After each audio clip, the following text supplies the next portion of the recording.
Alors moi je suis responsable e-commerce, Home Shopping Service. Home Shopping Service, c'est une filiale du groupe M6 qui regroupe tous les sites de téléachat du groupe M6. Donc le site le plus connu c'est M6 Boutique. Le gain de temps pour développer les opérations commerciales et la facilité d'installation. Nous concrètement on a une animation commerciale hebdo, il y a certaines OP qui nous demandaient précédemment du temps de dev, du temps d'intégration, des choses qu'on ne faisait plus parce qu'on disait bon bah ça c'est 4 jours. Là avec Spread, il y a toujours un temps graphique à faire, mais en termes d'intégration notamment c'est beaucoup plus rapide et donc très rapide. Et l'intégration du tag, pareil c'est 1 heure dans un tag manager, donc ultra simple. Même nous on a un site mobile qui est un site vraiment à part, on a posé le tag aussi dessus, très rapide. Et mettre une OP en ligne, si je prends une OP par défaut, je peux le faire en 1 heure. Après nous on y a passé un petit peu plus de temps pour personnaliser nos OP, mais c'est toujours plus rapide que de tout faire. Et surtout même dans les OP que nous on faisait en interne, en intégration, en termes de recueil des données, on n'avait rien.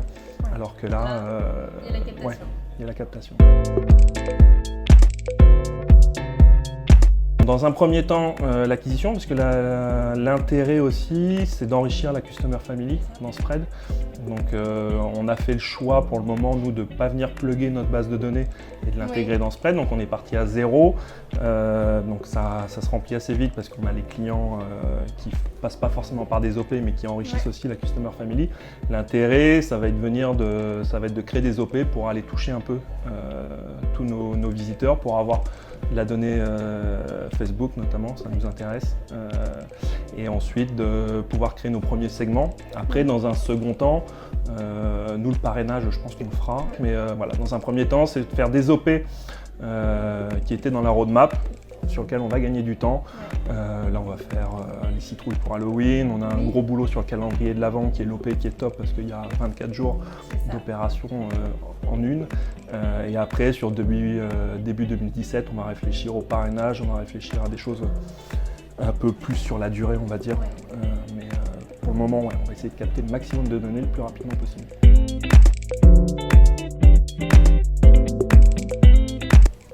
Sur la première OP.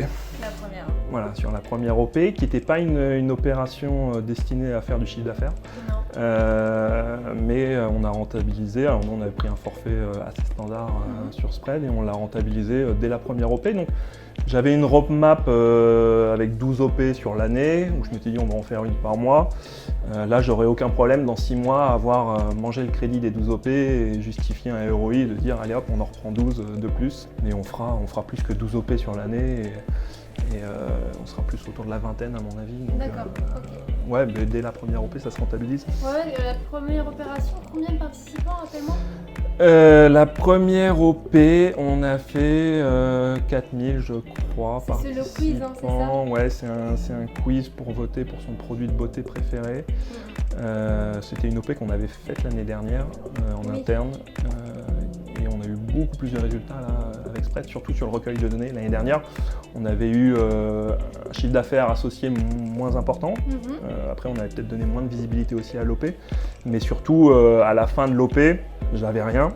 Là, avec cette OP, j'ai pu faire mes premiers segments, notamment sur Facebook.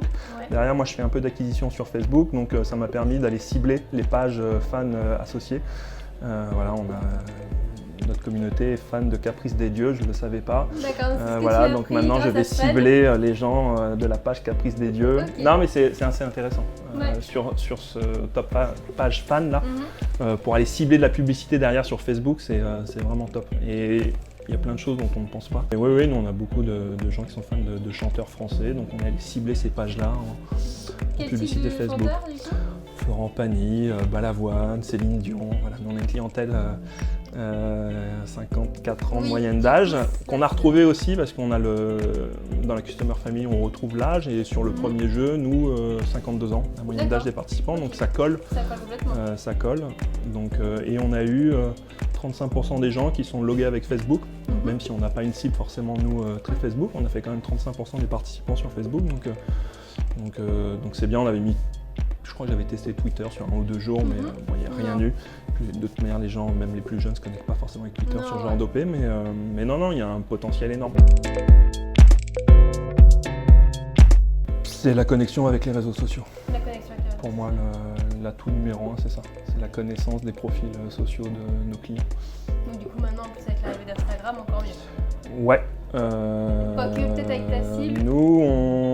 Oui, pour le moment on n'est pas sur Instagram. Ouais. On le sera certainement à un moment ou à un autre. Et oui, ma cible elle est un peu particulière, mais non, la connexion réseaux sociaux c'est l'atout numéro 1 pour moi en termes de données. C'est simple, c'est rapide, c'est connecté. Ok, super, merci beaucoup. Merci.